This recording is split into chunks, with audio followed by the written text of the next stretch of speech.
The Committee on House Administration will come to order. I note that a quorum is present as Mr. Murphy arrives. Without objection, the Chair is authorized to declare a recess at any time. Today, the Committee on House Administration will consider the Committee's Oversight Plan for the 119th Congress. The Committee's jurisdiction includes House Operations, Capitol Security, and Legislative Branch Oversight. Our goals for the 119th Congress are to improve member and campus security and to increase legislative branch independence, capacity, and efficiency.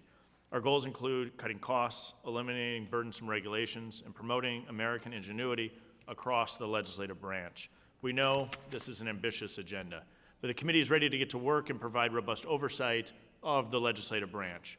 Ensuring the safety and security of our visitors, staff, and members on our campus is a top priority. In recent months, we've seen several critical breaches that have raised concerns in the community about the Capitol Police, access to campus, and the respondents to threats. We've also seen threats to members off campus through instances of swatting and cybersecurity threats. And the 119th Congress will continue our efforts to mitigate threats, as well as direct the House Sergeant-at-Arms to conduct a comprehensive review of House security. In addition, the committee remains committed to providing the House with the resources needed to serve the American people effectively. This requires us to empower legislative branch inspectors general to pursue efforts to detect waste, fraud, and abuse while holding agencies accountable to implement outstanding recommendations. We'll also encourage the use of emerging technologies to assist offices. By doing this, we can equip offices with tools to provide services effectively and efficiently. As stewards of the people's house, we must take steps to detect waste, fraud, and abuse while eliminating burdensome regulations. Many of the regulations, systems, and processes that govern the House have been in place for decades. These regulations do not receive proper attention or consideration. During the 119th Congress, we'll look at ways to improve efficiencies, reduce unnecessary requirements, and cut costs. According to this oversight plan, we will also conduct effective oversight of legislative branch entities by reestablishing regular budget hearings. Additionally, we'll promote the acquisition of American-made products and services across the legislative branch. The Chief Administrative Officer adheres to guidelines for procurement of goods and services for the House to ensure the most effective use of resources. While frequently updated, the guidelines should be re-examined to ensure they are meeting our current needs and utilizing the ingenuity of companies and their products that are made in the USA. We have an obligation to the American people to conduct this critical oversight of our legislative branch. I'm eager to discuss all of these and many other important matters today. I look forward to a thoughtful discussion on the oversight plan before us today, and I yield back. I'll now recognize the ranking member, Mr. Morelli, for 5 minutes for the purpose of offering an opening statement. Good morning. Thank you, Chairman Stile, and all my colleagues for being here, and thank you, Mr. Chairman, for calling this meeting to consider the committee's authorization and oversight plan and for providing the opportunity to submit our minority views.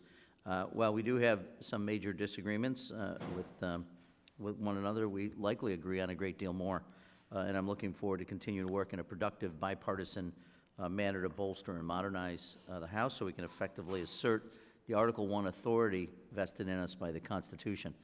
As congressional committees go, the Committee on House Administration may be small, but we punch way above our weight. We are stewards of this institution and oversee virtually every aspect of congressional operations. Every day, and you alluded to this, we make decisions on how to best safeguard Congress with the Capitol Police and Sergeant-at-Arms, facilitate a productive workplace with Chief Administrative Officer, consider legislation with the Clerk and Legislative Council, administer elections with the Election Assistance Commission, and so much more with a broad array of agencies and offices that reside within the legislative branch. We can also have a profound impact on how the House, and as a result our nation, addresses our most challenging issues. But we can't do that without the work of what I consider one of Congress's greatest assets, our nonpartisan institutional staff.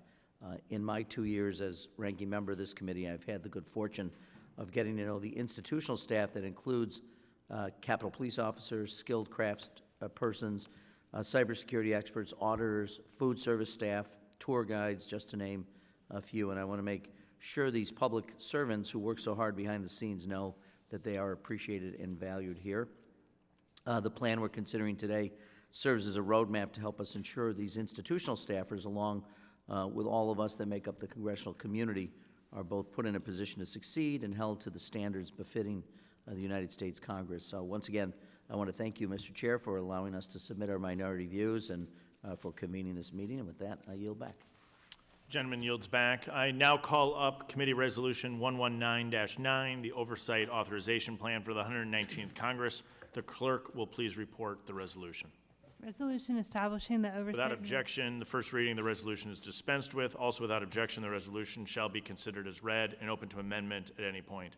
Do any members seek recognition for amendment or debate? I'll recognize myself for 5 minutes. I'll just be brief. This committee has worked really well in a bipartisan way on the oversight of our legislative branch entities. It's been a great working relationship with you, Mr. Morelli. Not that we don't have our disagreements at times, but when it comes to the oversight and the operations of this institution, we have had great cooperation with you and your team over the past 2 years, and I look forward to continuing that in the 119th Congress. I yield back. Does any other member seek recognition? There being no further amendment or debate, the question now occurs on the resolution. All those in favor signify by saying aye. Aye.